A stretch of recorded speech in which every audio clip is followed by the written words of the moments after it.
একজন আসছে, ওয়েট করে আছি। দেখো এত রোদের মধ্যে ওয়েট করে আছি।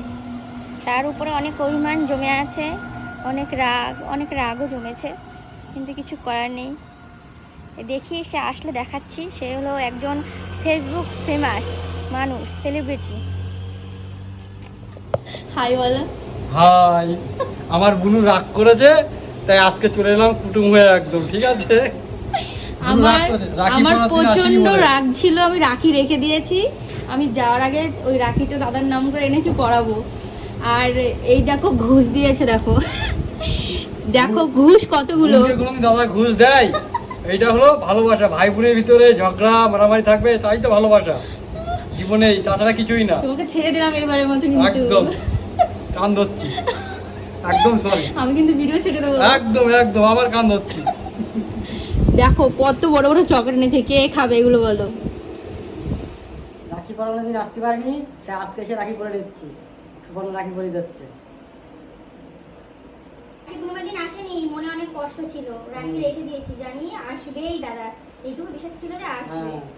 আরে ভাই বোনের কেমন টান বলেছো তো, ভাই বোনের টান বেছে বেছে বেছে বেছে বেছে। এগুলো হলো মায়ার টান, মায়া।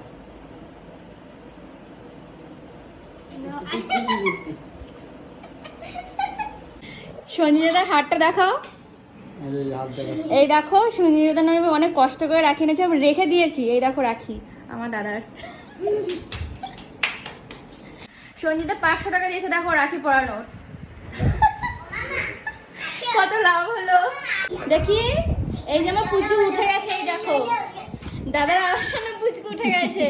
আসলে ভালো আছো বলো, ভালো আছো? ঘুম দিয়ে উঠেছে, হাসি দেখো। ওইটা এই খাঁচার মধ্যে বসতি, এইভাবে বসতি। এই খাঁচা খুলে দেবো না আমার আবার। আমি ধরে রেখেছি, আমি ধরে রেখেছি। বলে খাঁচা খুল। সঞ্জিতদা ছাদে এসেছে, এই দেখো ছাদ ঘুরতে গরমের মধ্যে। সঞ্জিতদার অবস্থা দেখো গরমে কি হয়েছে। ঠিক আছে দেখো, এটা ফটো তোলার জন্য কোথায় উঠেছে।